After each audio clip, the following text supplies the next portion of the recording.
네, 오늘 장 랭킹 5 시작하도록 하겠습니다. 오늘도 키워드 통해서 전략에 대한 아이디어 고민 같이 해보시죠.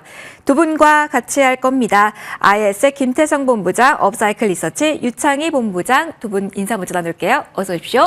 안녕하십니까. 네, 안녕하세요. 안녕하세요. 자, 오늘 5가지 키워드 가운데 핫한 키워드 1위 자동차 먼저 바로 열도록 하겠습니다. 투자 보타리에 대한 이야기를 시작해 볼 텐데요. 핵심 키워드입니다. 정확히 어떤 멘트가 나왔는지 한 번 더 저희가 생각해 봐야 조금 더 두 분이 자세한 이야기를 나눠주실 수 있으실 것 같습니다. 화면 먼저 준비했고요. 멘트 먼저 확인하고 돌아오시죠. Today, I'm pleased to announce an additional $21 billion in a new investment over the next 4 years. Our largest U.S. invest ever. A key part of this commitment is our $6 billion investment to strengthen the U.S. supply chain from steel and parts to automobiles. 그렇네요. 상당히 많은 규모의 그러니까 자동차까지 철강부터 시작해서 모든 것을 미국에서 생산하겠다라는 이야기였고 그에 따라 트럼프 대통령도 화답을 했죠. 이럴 경우에는 관세 그러니까 안 내도 돼라는 이야기였습니다. 초반 반응에 비해서 지금 시장은 이걸 가장 궁금해할 것 같아요. 물론 지금도 빨간불이긴 하지만 음봉이라서 이 영향력을 시장이 과소평가하고 있는 건지 아니면 다른 환율이라든가 여러 가지 다른 요인으로 인해서 일시적으로 숨죽인 건지 영향력을 먼저 판단받고 싶습니다. 김태성 본부장님께 먼저 질문을 드려볼게요. 이게 가장 궁금하실 것 같아요. 네. 이슈에 비해서 지금 덜 가고 있는 겁니까? 아니면 이슈만큼 가고 쉬어가고 있는 겁니까? 바라보는 시각에 따라 좀 다르겠지만 어렵더라고요. 그래서. 저희 개인적으로는 이슈만큼 간 이후에 쉬어가는 과정이라고 좀 보시면 될 것 같아요. 서로 낼 수 있는 최선의 카드였다 생각이 듭니다. 그러니까 그게 무슨 이야기냐면 지금 관세 압박을 협상의 카드로 쓰고 있다는 것을 자국 국민들에게 강렬하게 지금 인식을 시켜준 하루가 아니었나 싶고 트럼프 입장에서는 네. 반대로 현대차 입장에서는 2년 동안의 시간은 어느 정도 벌지 않았겠는가라는 생각이 듭니다. 물론 과거에 이제 삼성이 그랬다 그래서 현대도 그렇다라는 것은 아니겠지만 지금 계속해서 압박은 뭐냐. 너희들 관세를 피하려면 우리나라에 들어와서 공장 지어서 여기서 생산을 해라라는 거지 않습니까? 그래서 이제 거기에 맞춰서 일단 현대차가 뭐 공격적으로 이제 가서 지금 당장 공장을 지을지 안 지을지 모릅니다. 하지만 그들의 요구에 응해줬다라는 부분 하나만으로도 주가는 어제 먼저 움직였고 또 오늘 이제 장 초반에 굉장히 또 강하게 움직임을 지금 보여주면서 뉴스가 나온 만큼 저는 움직였다라는 생각이 듭니다. 그럼 여기서 이제 가장 중요한 체크 포인트는 뭐냐? 미국에 투자한 만큼 우리가 생산성을 통해서 어느 기간, 얼마만큼의 기간 동안 다시 뽑아올 수 있느냐 이 부분을 좀 그렇죠. 계산을 해봐야 될 것 같아요. 그래서 지금 당장은 뉴스에 따라 움직이는 부분은 이 정도까지 괜찮다라고 좀 생각을 하셔서 많이들 이제 추격하지 않으시고 이 뉴스에 따라서 좀 대응하실 분들은 지금 대응을 했다라는 생각이 들고 있고 이제 이 이후에 추가적으로 이제 수급의 모멘텀들이 정말로 현대차, 기아, 현대모비스, HL만도, SL, 화신 이런 기업들의 연속성을 보여준다면 그때 저는 쫓아가도 늦지 않겠는가라는 의견 한번 드려보며 지금 당장은 이렇게 힘이 빠졌을 때 너무 무리하게 들어가지 않으셨으면 좋겠다는 생각이 들고 있고 또 개인적인 생각이지만 중화권 증시가 출발하면서 우리나라 증시가 좀 내렸거든요. 네. 특히나 홍콩 항생 지수가 지금 2% 가깝게 빠져요. 최근에 중화권 증시랑 많이 연동이 되네요. 그리고 이제 오늘 빠진 이유가 네. 샤오미가 유상증자를 했다는 뉴스가 좀 있어요. 며칠 전에 BYD도 홍콩 증시에서 증자했죠. 네. 근데 오늘 또 샤오미가 증자를 했죠. 근데 증자가 그들만의 이야기가 아니라 우리도 그렇죠. 우리나라도 지금 네. 현재 그렇지 않습니까? 시기가 시기이다 보니 과하게 오른쪽에 대한 어떤 불신들이 조금 있는 것 같아요. 그러다 보니 이제 더 갈 수 있는 자리에서 추격해서 어떤 매수가 들어오기보다는 일정 부분 차익 매도를 좀 챙기고자 하는 심리가 조금 강하게 나오지 않았겠는가라는 의견 한번 드려보도록 하겠습니다. 제가 너무 간 걸 수도 있습니다만 최근에는 이렇게 투자한다, 어디와 M&A를 한다라는 대규모 이야기가 나온 다음에 유증 이슈가 나오기도 해서 네. 오늘 현대차 그룹 역시 그에 대한 경계감도 살짝 있을 수도 있을까요? 아마 현대는 유증이랑은 좀 거리가 멀 거예요. 네. 근데 또 모르죠. 네. 돈 많이 벌던 하나 에어로스페이스도 그랬으니까. 그래서 뭐 주식시장에서는 100%라는 건 없기 때문에 일단 경계감을 좀 내세워야 될 부분들은 한 요 정도는 있다. 이렇게 좀 생각을 하시는 게 맞지 않겠는가라는 의견 드리겠습니다. 자동차에 대한 품목 관세 부과를 할 때 정말 혜택이 나와야지 그 다음에 움직인다라고 일단 개인적으로는 가정하고 계실까요? 그렇죠. 그러니까 어제 이제 나온 뉴스 중에 네. 사실 이제 어제 이렇게 오늘 와서 보니까 어제 현대차가 왜 움직였나라고 생각을 하니 그들은 이미 알고 있었구나. 인 거죠. 근데 사실 어제만 하더라도 저도 그렇고 많은 언론 보도를 통해서 어떤 이야기가 가장 많았냐면 일단 첫 번째 공매도 재개를 하면 자동차 관련주들이 지금 저평가이니 수혜다. 수급의 수혜를 받을 수 있겠다라는 이유가 첫 번째였고 두 번째로는 현대 기아가 누적으로 미국에서 판매 대수가 뭐 몇 대를 이제 기록했다라는 이야기가 좀 있었어요. 근데 이제 지나고 나서 보니 그들은 이 뉴스를 알고 있었다라고 저는 생각이 들고 있고 어찌되었든 본론으로 들어가서 현대차 기아가 우리에게 보여줘야 될 부분은 여전히 판매 대수의 성장 대수만 보여준다면 크게 문제되지 않겠다라는 의견 드리겠습니다. 알겠습니다. 계속해서 자동차 의견 조금 더 들어보도록 하겠습니다. 유창희 본부장님의 의견도 궁금합니다. 그러면 지금 이 오후에는 어떻게 대응을 해야 될 자리인지 비슷한 결로 질문을 가볼게요. 현대차, 기아에 대한 대응과 그룹주에 대한 대응, 부품주에 대한 대응이 한 보따리로 해서 가야 될지 아니면 각계전도일지 일단 여기서부터 출발해 볼게요. 사실은 이제 최근에 이제 부품주들 흐름을 보면 SL 같은 경우는 상당히 저점에서 꾸준히 상승을 좀 하고 있었어요. 뭐 HL 만도 같은 경우도 주가 흐름을 보면 그렇게 나쁜 흐름들은 아니었다 생각 좀 하고 있습니다. 다만 이제 현대차하고 기아를 본다라면 계속해서 하락을 하거나 혹은 뭐 그냥 삼성전자와 같은 그냥 바닥 다지기 한 기아 같은 경우는 9만 원 초반에 오면 반등 다시 10만 원대까지 오는 거고 현대차도 마찬가지입니다. 20만 원 초반 정도 오면 다시 3만 원대로 반등하는 모습이라고 보시면 될 것 같아요. 그래서 사실은 이제 부품주하고 완성차 업체하고는 흐름들이 조금 결은 좀 달랐다라고 좀 보고 있고요.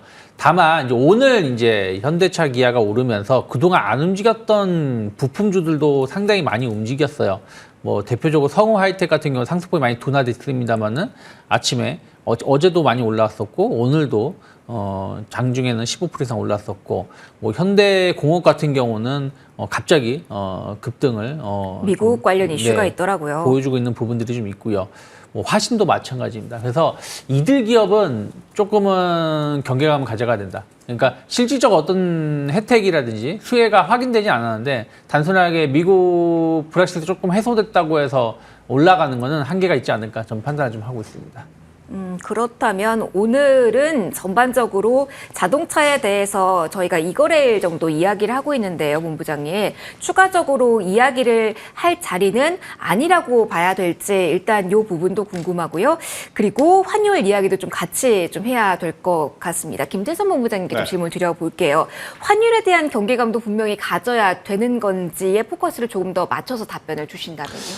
오늘 시장의 불안적인 이제 요소를 좀 체크를 해보면 결국 환율인 것 같아요. 그런데 이제 환율도 후행성 지표로 지금 생각을 해야지 우리가 개인 투자자분들의 환율이 앞으로 어떨 것이다라고 생각을 해서 선제적으로 대응하기에는 판단하기도 저는 어렵다라는 생각이 듭니다.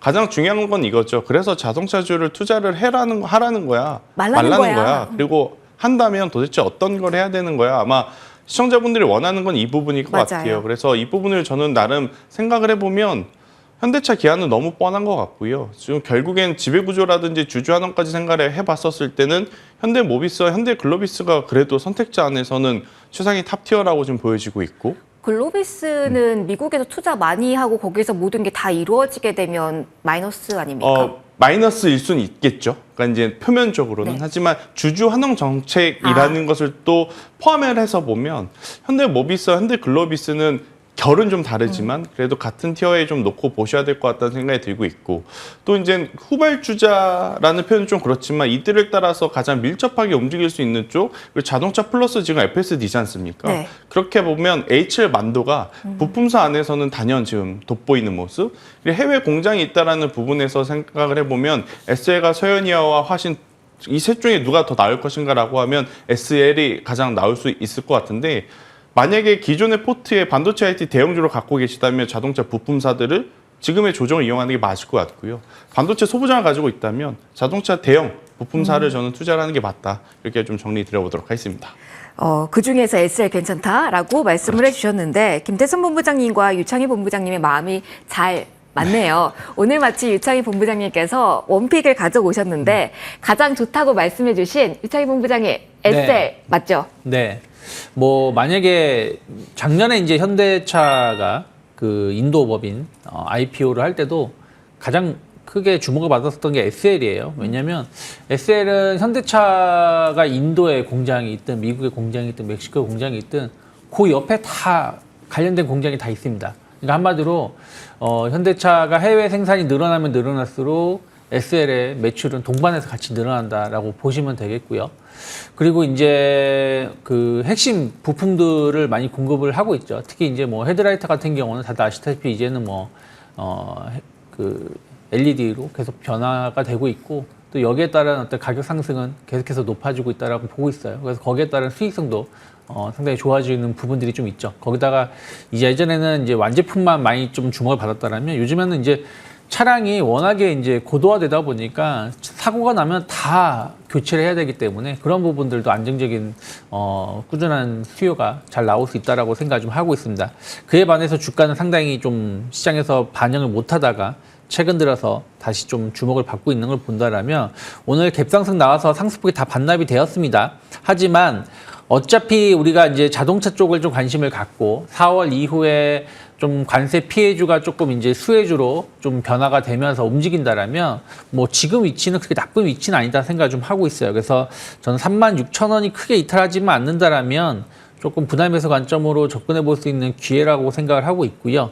44,000원 정도 일단은 목표가는 작년 여름 정도로 잡아놨습니다. 그래서 작년 뭐 최고가는 아니지만 한 44,000원 정도까지는 분위기만 만들어진다라면 충분히 상승할 수 있는 기업이 아닐까 판단하고 있습니다. 47,000원도 넘겼던 종목이긴 한데요. 일단은 44,000원까지 바라보자라고 이야기해 주셨습니다. 자동차 오늘 좀 이슈가 많고 오후에 변화가 궁금하실 것 같아서 여기에 시간 좀 많이 써봤습니다. 그리고 좀 넘어가도록 하죠. 어떻게 보면 연결고리가 있습니다.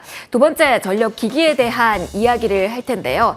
현대일렉이 북미 최대 배전 사업 전시에 참가했다라는 이슈가 있고요.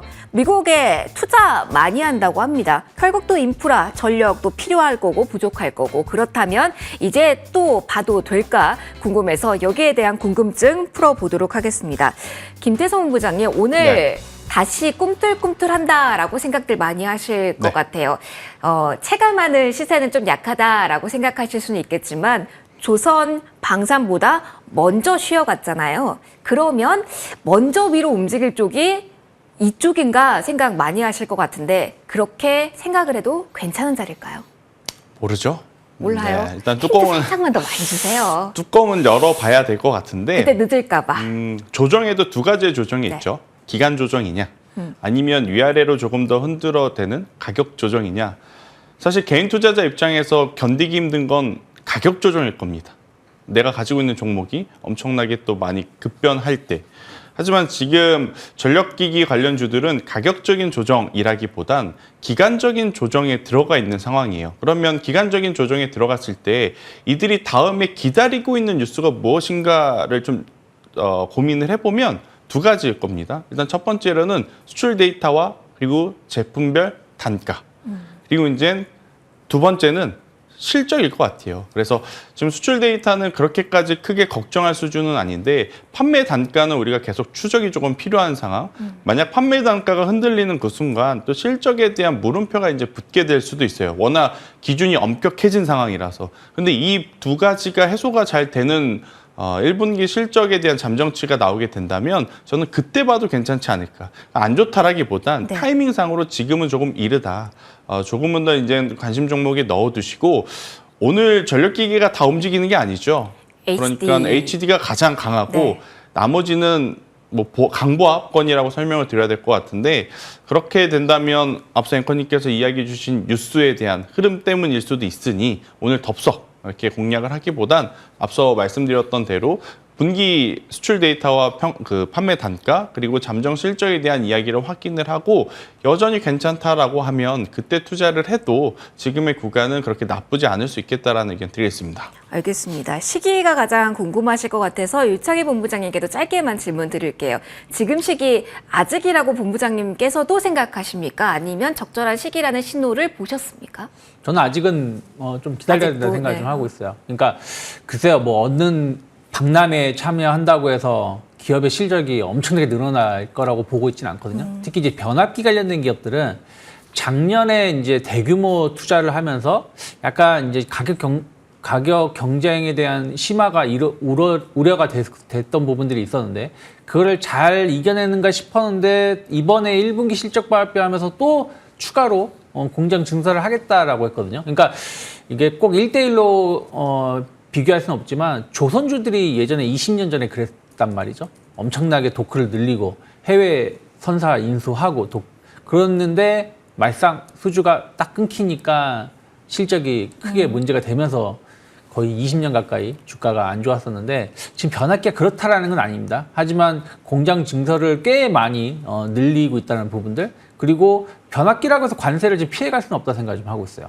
그 부분을 저는 4월 달에 좀 확인이 필요하다 생각 좀 하고 있습니다. 그래서 최근에 보면은 지난 2월 달 딥시크 이후로 주가는 기간 조정하고 가격 조정이 지금 들어가고 있는 거고 몇몇 기업은 추세가 많이 안 좋아졌어요. LS 일렉트릭 같은 경우 대표적인 예를 들 수가 있는 거죠. 그리고 뭐 산일전기라든지 이런 기업들도 마찬가지고요. 그래서 지금은 변압기 관련된 기업들에 대해서는 긍정적인 뉴스는 많이 나오고 있지만 이거는 이미 예전부터 계속 나왔었던 것이고 그러면 그것을 이겨내려면 1분기 실적 혹은 2분기 실적이 예상보다 훨씬 더 좋다라는 게 확인돼야지 주가가 다시 한번 힘을 낼 수 있지 않을까 판단하고 있습니다.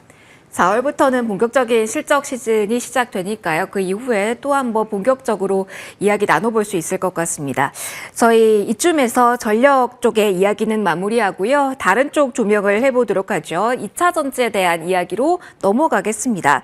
상대적 강세인가라고 오전장 생각은 했습니다만 좀 약해지고 있어요. 관세에 대한 우려가 조금 수그러들면 이쪽에 대한 메리트가 강화될 수 있을지 오늘 장에서 LG엔솔 또 계약 이 수주 모멘텀이 있었는데 시장의 반응은 지금 기준으로 본다면 정말 미지근합니다. 김태선 본부장님, 저희 예전에도 그렇고 최근에 수주 관련 이슈가 대기업에서 나오고는 있는데 이번에도 폴란드 쪽과 그리고 이전엔 닛산과 누구와가 좀 상대적으로 약해서인지 뭐 규모에 대해서인지 아니면 업황에 대한 게 아직 좀 아쉬운지 어떤 이유로 지금 시장이 반응이 뜨겁지 않은 건지 비슷한 결이지만 한 번 더 2차 전지 오늘 이슈 나왔으니까 질문 드려볼게요. 일단 두 가지이겠죠. 첫 번째는 좋지 않은 기업과 좋지 않은 기업의 만남일 수는 있습니다. 네. 제 3자가 볼 때는. 이제 두 번째는 그래 만나서 열심히 해보겠다라고는 했지만 그게 실제로 매출 일어나는 데까지 최소 걸리는 시간이 2년, 3년 뒤에 이야기를 지금 미리 하는 거거든요. 네. 그러다 보니까 뉴스 타이틀만 보고는 LG엔솔이 닛산과 혹은 LG엔솔이 폴란드와 그 뉴스에 한번 투심이 살아났다가 근데 자세하게 살펴보니까 언제부터지?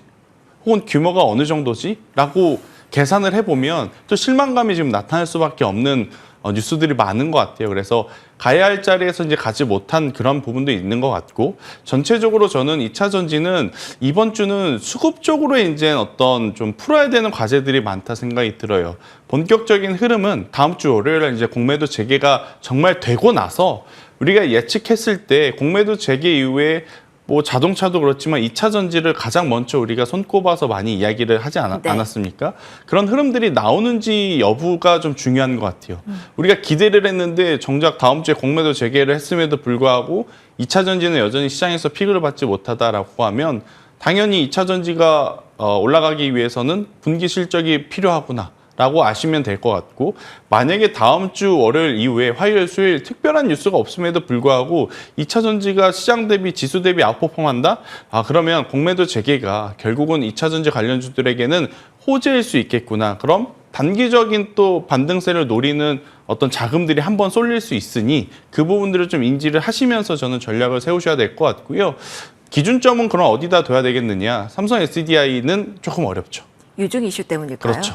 앞으로는 이제 오버행 이슈도 생길 가능성이 높고 네. 그렇다면 SK 이노베이션인가 최근에 좋은 뉴스 나온 또 그것도 아니에요? 어려운 것 같습니다. 그럼 결국 LG에너지솔루션의 가격이 이제 중요하겠죠.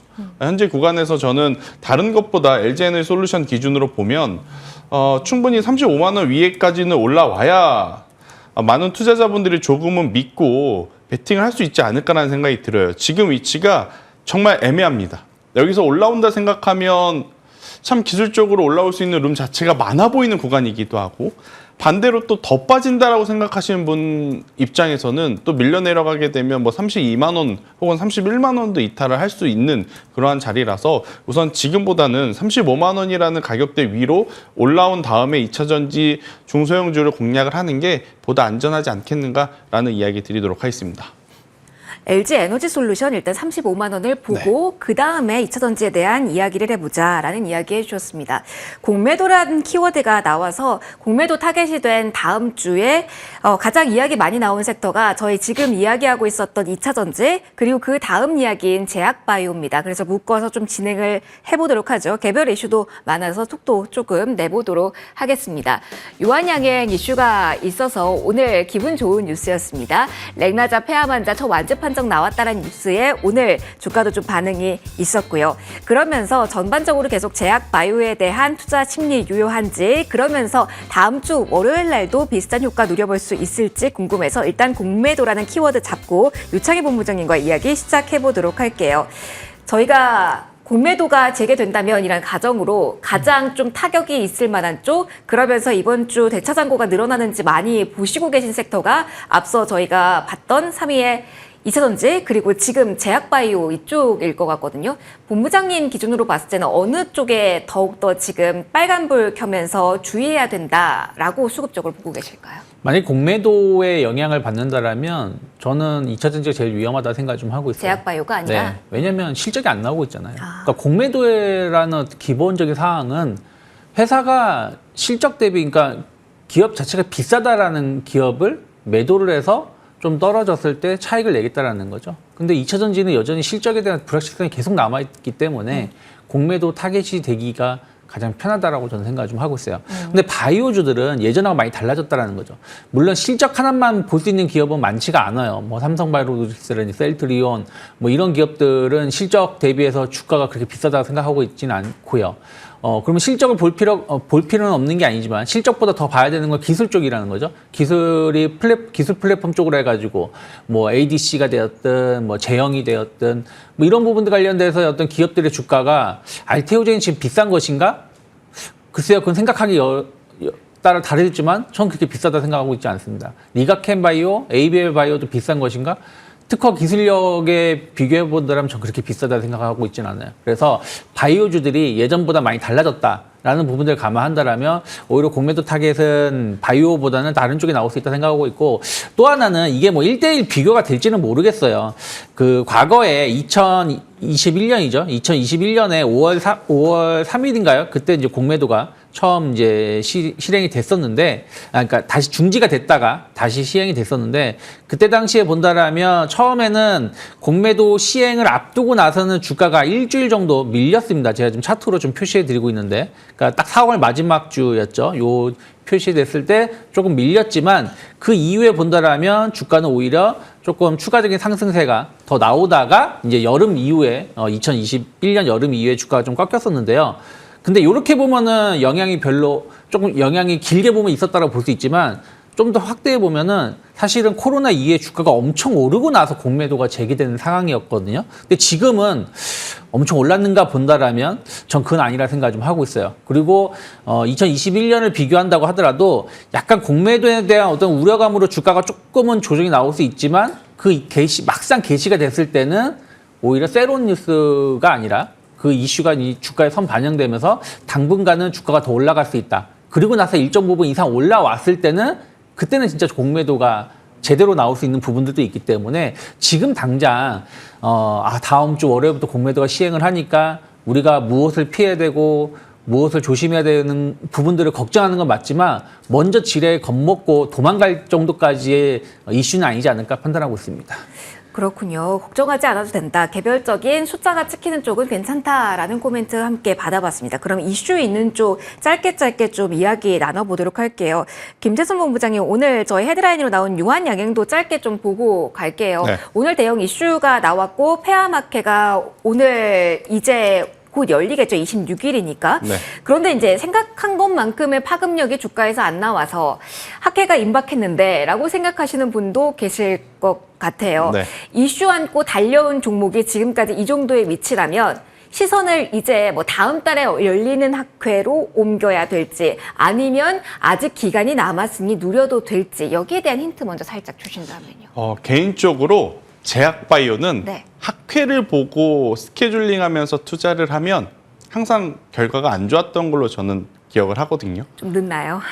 보통 이제 학회가 열리기 이전에 이미 투자를 하셔서 학회 전에 상승분에 이제 대응을 많이들 하시고 보통 이제 학회가 열리게 되면 우리나라 시장의 가장 큰 단점인 또 세론이 에 있죠. 대한 이제 부담이 있는 상황.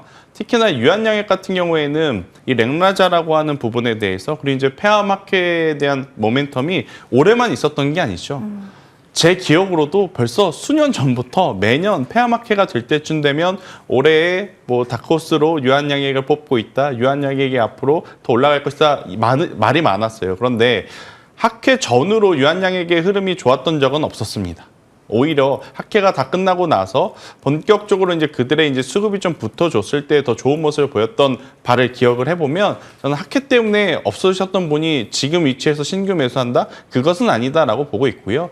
신규 매수하고자 하신 분들은 조금 기간을 길게 두고 투자하자라는 마음으로 본다면 학회가 오히려 끝나고 나서 그 다음에 결과값이 부정적으로만 나오지 않는다면 충분히 투자할 만한 메리트는 있겠다라는 의견 드려보도록 하겠습니다. 알겠습니다. 오늘은 저희가 학회 관련 임박해서 관련된 이야기를 했는데 또 한 번 주제가 나오면 저희가 주총 관련 이벤트도 한 번 더 소화를 좀 해드리도록 하겠습니다. 일단 제약바이오 쪽 조명을 해봤고요. 마지막 이야기로 넘어가도록 하겠습니다. 오늘부터 내일까지 주지사가 방한 일정이 오늘부터 시작이 된다라고 합니다. LNG에 대한 키워드도 담아보고요. 효선 이야기 나오니까 시간 되면 재건까지 좀 커버를 해보도록 하죠. 본부장님 이어서 좀 받아주세요. LNG 관련주에 대한 힘은 물론 약합니다. 그런데 연이어서 회동한다고 하죠. 그러면서 지금 좀 조정 받았거든요. 네. 여기서 탄력 기대하시는 분들도 계실 것 같아요. 아이디어 어떻게 보십니까?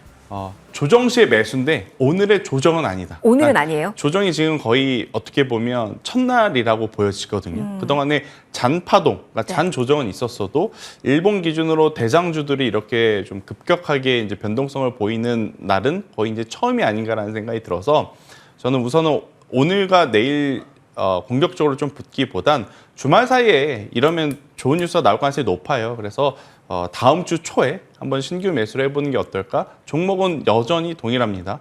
파이프 쪽에서는 넥스틸, 휴스틸, 세아장을 보는 게 좋을 것 같고 밸브 쪽에서는 화성 밸브를 보는 게 지금은 가장 좋지 않겠는가라는 의견 드리겠습니다.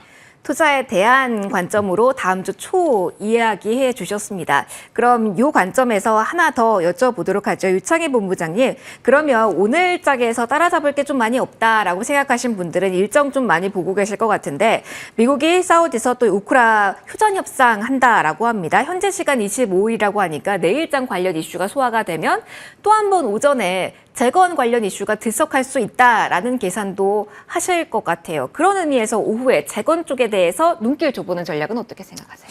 전 사실은 재건은 조금 이제부터 고민을 좀 해야 된다 생각 좀 하고 있어요. 그러니까 지금 중동 휴전도 지금 잘 안 돼가지고 다시 공습 시작한 부분들이 좀 있고요. 또 우크라이나 러우 전쟁도 지금 아직 휴전이 제대로 되고 있지 않죠. 그런 부분들이 있기 때문에 내일 오늘 저녁에 어떤 회담이 있으니까 내일 관련된 기업의 움직임이 나오겠지. 물론 그게 잘 맞아 떨어지면 수익이 날 수 있겠습니다만은 막상 또 재건 관련돼서 움직임이 예전보다 또 탄력도가 많이 줄어든 부분들이 있어서 반대의 모습이 나온다면 오히려 실망 매물에서 나올 수도 있다 생각을 좀 하고 있어요. 그리고 이제 많은 분들이 아시죠. 휴전한다고 해서 내일부터 당장 도로 깔고 뭐 전선 깔고 하지 않는다라는 것을. 그리고 그거에 대한 어떤 주체권은 미국이 가져간다는 부분들. 그렇기 때문에 실질적으로 재건에 대한 어떤 힘은 갈수록 좀 떨어질 수밖에 없다. 오히려 진짜로 휴전을 하고 나서 어떠한 모습으로 재건이 이루어진다라는 윤곽이 나와야지 진짜 수혜주들을 우리가 선택을 할 수가 있고 그때 가서는 좀 비싸더라도 저는 매수를 해도 된다는 생각을 좀 하고 있습니다. 하지만 지금은 어떤 스케줄로 인해서 회담을 한다고 혹은 누가 만든다고 하는 걸로만으로 매수하기에는 예전보다는 파급력이 많이 떨어지지 않을까 판단을 좀 하고 있습니다. 알겠습니다. 관련된 이야기 좀 들어봤고요. 저희 마침 앞서서 오늘의 철강 쪽, LNG 쪽의 조정은 시작이니까 지금은 아니다라고 말씀을 해주신 김태성 본부장님께 마지막으로 하나 더 네. 질문 드릴 시간이 될 것 같아요. 그러면 사전에 조선에 대한 좀 흔들림이 있었고 방산도 일부 조정을 받았잖아요. 이쪽은 지금이 눌림목 구간이고 조정인지 지금 잡아야 될 구간인지 이게 핵심적으로 더 궁금하실 것 같은데 팁 주신다면요. 여기는 여기도? 더 보수적으로. 더요? 네. 결국엔 이 LNG에 대한 어떤 천연가스에 대한 기대감은 여전히 높지만 네. 이미 관련주들 다수가 조선업에 조금 더 이제 편향되어 있는 상황이라 신조성가의 회복 그리고 우리가 이제 가장 문제시 되고 있는 수주에 대한 어떤 성장 속도를 먼저 확인을 하셔야 될 것 같아요. 그래서 그러기 전까지는 우선 보수적으로 보자라는 의견을 한번 드려보도록 하겠습니다. 오늘 장은 좀 조심스럽게 두 분 모두 신호를 주고 계시네요. 자동차부터 조정 나오고 있는 쪽까지 오늘 전반적으로 키워드에 대한 이야기 쭉 담아봤습니다. 두 분과의 이야기는 오늘은 여기서 마무리하도록 할게요. 김태성 본부장, 유창희 본부장과 함께했습니다. 두 분 고맙습니다.